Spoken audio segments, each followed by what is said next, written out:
Ќе ви зборувам за една вистинска случка. Една тажна случка која не требаше да се случи. Но ете, животот знае да биде суров. За некои пак пресуров. Ќе ви зборувам за едно училиште и за едни ученици. Наши, македонски. Евреи од Битола. Во Битола, во втората половина на 19-тиот век, работеле повеќе основни и средни училишта. Всушност, нив ги отварале и финансирале националните и верски пропаганди. Такви биле и католичките, француските училишта, како што се машкото, основано во 1856 година, и женското, основано во 1900 година. Во овие училишта наставата ја следеле деца од различни возрасти, различни религии, народности и различни социјални слоеви. Иако француските училишта биле отворени со цел да се шири католичката вера помеѓу населението, врз учениците не се вршел никаков религиозен притисок. Напротив, биле толерирани верските определби, вклучително и онаа на евреите. Во злокобната 1943 година во училиштето имало вкупно 99 ученици, од кои 17 биле евреи. Број 1. Ана Аневска.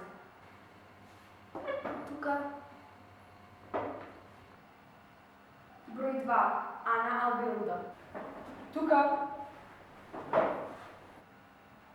Број 3. Олга Демаја. Тука. Број 4. Петре Дрвошев. Тука. Број 5. Матилда Камхи. Тука. Број 6. Фрида Камхи. Тука. Број 7. Роска Манева.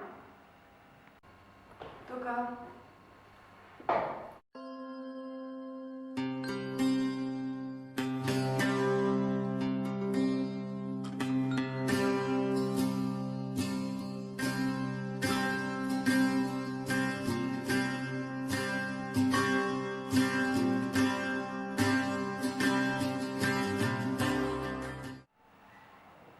Број 17.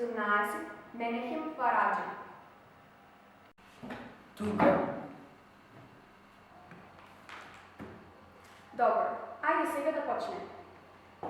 Ученици, денес на часот по историја ќе зборуваме за еден народ со многу татковини. Од каде потекнуваат евреите? Евреите се народ кој потекнува денешна Палестина и Израел. Во својата историја разни освојувачи и окупатори често ги проморувале да бидат исцелувани од својата прва татковина.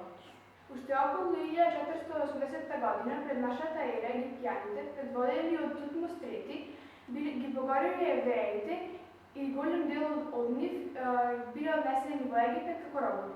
Во времето на Рамзес II, Моисел го избавил еврејскиот народ од робство и го вратил во неговата првобитна татковина. Скоро 1000 години потоа, халдејците им долеле ново робство и преселби на евреите. Следвачи со 100 години пресисите им дозволиле да се вратат во Израел и да си го обноват храмот на Соломон. Следувале нови освојувања, прво од македонците, па потоа од римјаните. Во 70-тите години од нашата ера евреите се побуниле против римјаните, кои брутално одговориле уништувајќи голем дел од Ерусалим и Соломоновиот храм. Но тоа не била неголемата несреќа. Римјаните ги населиле неголемиот број евреи од Израел во сите краеви на Римското царство. Римјаните ги раселиле евреите на сите 4 страни од нивната огромна држава. Евреите почнале полека да се прилагодуваат на новите земји и начинот на живот во нив. Нивната способност за трговија, занаетчество и предприемчивост им овозможила материјално и општествено да напредуваат и да создаваат своји значајни заедници низ источното и западното царство.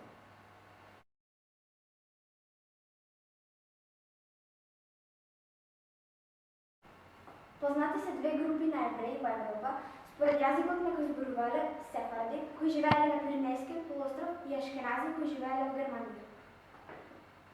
Ладино е јазикот кој што го развиле сефардите додека живееле на Пиренејскиот полуостров. Јазикот е мешавина од шпански и староеврејски јазик. Германските евреи развиле свој јазик наречен и идиш.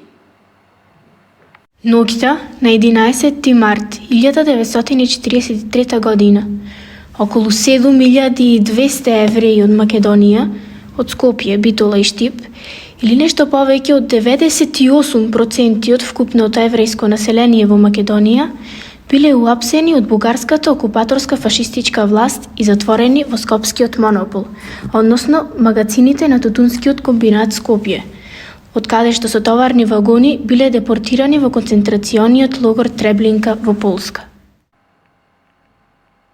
Број 2.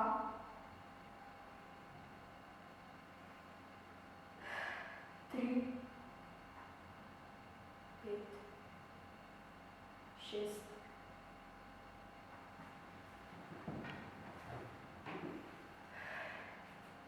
17. Мама ми кажа дека Пепо бил болен, но јас бев таму и таму немаше никој.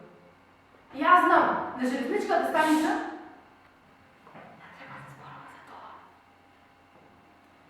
Како да исчезнаа сите. Ги нема и нивните баби и нивните дедовци. Куќите им се празни. Ги нема како воопшто да ги нема.